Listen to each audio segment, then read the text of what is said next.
You're listening to Blues and Beyond with Jim Carty, and I'm here with Lucky Peterson. How you doing, Lucky? I'm all right, Jim. How you doing? I'm doing great. And I hear you're bringing your new release and your wife up to the New England area and going to do a Yes, couple I of am. shows. We're going to come up there and have a good old time. We're doing a lot of good stuff. You know, my new record, You Can Always Turn Around. My wife, we're doing some acoustic stuff. We're doing some band stuff. We're gonna have a really great time in New England, man, up in that area. That's fantastic. I have been talking to your drummer, Lee View, who's out of the Hartford area, and he just can't say enough about your wife, Tamara's singing. Oh, y'all gonna enjoy her. She's something else. She's gorgeous, and she can also sing. Well, sign me up, man. That's fantastic. And this new record, is this the one you did up at Lee Von Helm Studio, isn't it? Yes, in Woodstock, yes. Tell me all about making that with Larry Campbell and whatnot. Man, let me tell you something. It actually, you know, if you want to know the truth, I didn't want to make the record. I didn't like the songs and none of that stuff, you know what I'm saying? Nothing against Larry Campbell, Scott Petito, and Gary Burke, because I love them, but I didn't like the material. Yeah. But once I got up there and got to playing around with it, I fell in love with it because it started telling my life. Yeah. You know, and that's very important. You know what I'm saying? I like to record things that is real, things that are real, and I like to live what I record. You know what I'm saying? Yeah. Then that way, it's much more believable to me and to the audience. Definitely. No, and you definitely had some ups and downs that are pretty well known, and I don't know if you want to talk about it or not, and how that reflects in the music. Well, we all fight demons and go through things that, you know what I'm saying, one person might have cigarettes, one person might have drugs, one person might have alcohol, you know, but we all have demons, and I had some drugs and alcohol issues, you know what I'm saying, so but that's all over with, you know. Well, thank God, man. You know, I made it through that, you know what I'm saying, and I thank God for that. God has really been good to me. You know, I mean, I have had a glass of red wine for my blood, but other than that, as far as any heavy duty drugs, no. Good. Well, you know, I mean, you started in the business so young, and you know, I know you heard enough of the child prodigy thing, but being around the clubs and older cats and, you know, traveling at a young age. Exactly. That's exactly that was the problem right there. You know, being raised in a club at the age of 3. You know, nightlife. You know what I'm saying? And you know what comes with the nightlife, and what come with the nightlife, and what come with the bar scene. You know? Yep. Club scene. I understand it. Well, now I've met Larry Campbell, and I love Levon and met him many times. Now, what did Larry bring to that project with you? Larry brought some soul. Doesn't he? He's amazing. Some country soul, you know what I'm saying? Some country, some fiddle soul, you know. He brought Larry Campbell to it. Yeah. everybody brought their own self to this project. Scott Petito did what Scott do best. Gary Burke did what he do best. Larry Campbell put the icing on the cake, and I did what I was supposed to do. So, you know, it became a household thing. The vibe was good. We was enjoying ourselves. We was loving every moment of it. We enjoyed the atmosphere, the studio. Everything was just wonderful. You know, and that makes a lot of difference. You know when the spirit is right.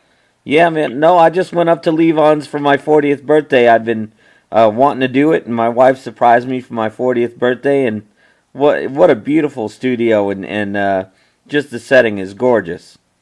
Ain't it gorgeous? All you got to do is take a set break and feel right at home. It makes you feel at home. Really, and that's the whole key to it, Jim. Feeling at home. Yeah, I can see that. Feeling like you belong. You know what I'm saying? Mm-hmm. I hear you, man. I hear you. And you know, you come from a musical family. For folks that don't know your dad, James Peterson, the good Reverend. What was it like being growing up around his friends and the music he was making? Well, being around him and growing up with him, and you know, he supported me in my music, and he surrounded me with nothing but the legends, you know. Yeah. And I love him to death, you know. Right now, I'm having, you know, right now my dad is really, really, really, really sick. And, Oh man. And we don't know if he's gonna be around with us any, you know, too much longer. Matter of fact, he just called me today. I just got in from Alabama where he was, where they called me down for an emergency for it, you know. So I'm waiting on the call now to find out what's going on, you know, so whether we don't know whether he's gonna make it or not. He's really sick, and diabetes, you know, took over control, you know, but he's in God's hand. He's peaceful. He knows he's loved, and he's around loved ones, you know, saying my sister, my uncles, and everybody's there. You know, I had to come back here because I got to get ready to come up there. So, then, you know, I let them know that I had to go there, but that's what I'm going through right now, you know, with my father. He's very ill. Well, you stay strong. I mean, he was you know, I've seen your dad many times, and he's a hell of a showman, Willie.